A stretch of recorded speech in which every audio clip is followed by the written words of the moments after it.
আমাদের ব্যান্ডউইথ আমদানিটা এককভাবে ভারত নির্ভর হয়ে যাচ্ছে আর কি। তো এখানে ডিজাস্টার রিকভারি বলে একটা কথা আছে টেকনিক্যাল এরিয়াতে। যদি কোনো কারণে যশোর রোডে আমাদের কেবলগুলোর কোনো সমস্যা হয় তাহলে দেশের ইন্টারনেট ল্যান্ডস্কেপে বড় ধরনের ঝুঁকি তৈরি হতে পারে। তো সেই জন্য বিটিআরসির সাথে আমরা বিস্তারিত আলোচনা করে স্টেক হোল্ডার কনসালটেশনের মাধ্যমে আমরা সিদ্ধান্ত নিয়েছি যে আমরা 50-50 করব। তো যদিও বলা হয়েছিল যেহেতু দুইটা সাবমেরিন আছে আমরা 1/3 অর্থাৎ কক্সবাজারে 1/3, তারপরে হচ্ছে কুয়াকাটায় 1/3 আর আইটিসিতে 1/3 এই ধরনের রাখবো। তো কিন্তু তারপরেও 2/3 যদি দুইটা কেবলের উপরে চালু হয়ে যায় তাহলে সেখানে ডিপেন্ডেন্সি আবার অন্যদিকে চলে যাবে। সেই জন্য আমরা সিদ্ধান্ত নিলাম না আমরা 50-50 করি। তো পলিসি যদি বাস্তবতার সাথে বিবেচনায় করা হয় তাহলে সেটা কাজ করে, এটা আমরা এখানে একেবারে সরাসরি প্রয়োগ দেখেছি। এই পলিসিটা করার পরে আমরা দেখলাম যে সাবমেরিন কেবল কোম্পানির টোটাল ব্যান্ডউইথ বিক্রি ছিল 1.7 টেরাবাইট, 1.72 টেরাবাইট, সেটা এখন 3.4 টেরাবাইটে অ্যাকচুয়াল ইউজ হয়ে গেছে।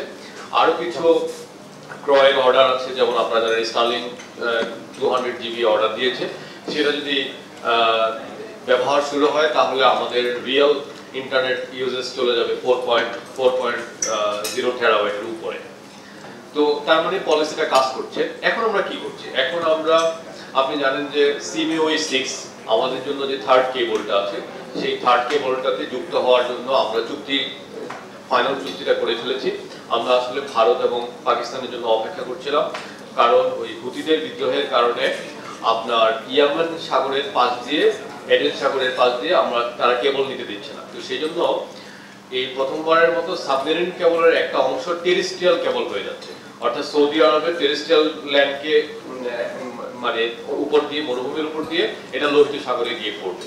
তো আমরা ওই চুক্তিটার জন্য ভারত পাকিস্তানের জন্য অপেক্ষা করেছি। ভারত পাকিস্তান সাইন করে ফেলার পরে আমরা দেরি না করে 1 সপ্তাহের মধ্যে আমরাও সাইন করেছি, এবং একনেকে এই যে খরচটা, এই খরচটাও একনেক অনুমোদন করেছে। তো তার মানে হচ্ছে আগামী বছরের মধ্য এবং শেষ দিকের মাঝামাঝি কোনো একটা পর্যায়ে আমরা আমাদের এই থার্ড সাবমেরিন কেবলে কানেক্ট হতে পারবো বলে আশা করি। সেখানে 17 টেরাবাইট আসবে। এই বাইরে আমরা সাবমেরিন কেবলের জন্য একটা চতুর্থ সাবমেরিন কেবলের সংযোগের জন্য আমরা প্রচেষ্টা শুরু করেছি।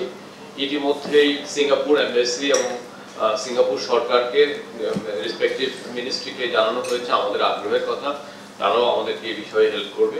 তো আমরা সেখানে আমাদের ফোর্থ কেবলে কানেক্টেড হওয়ার চেষ্টা করব। আর বেসরকারি নিয়ে যেটা বলেছেন, আসলে এটা বেসরকারি বিষয়গুলো দেখবে। আমরা আহ্বান জানাই বেসরকারি কোম্পানিগুলো যখন বেসরকারি সাবমেরিন কেবল কোম্পানিতে মানে কেবল আনবে, তারা যাতে সিকিউর ইন্টারনেটের যে কনসেপ্টটা আছে এবং রিজিওনাল যে বিষয়গুলো আছে সেগুলো ফুলফিল করে তারা আনবে। তাদের উপরে আমাদের কোনো বাধা নিষেধ সেভাবে নেই।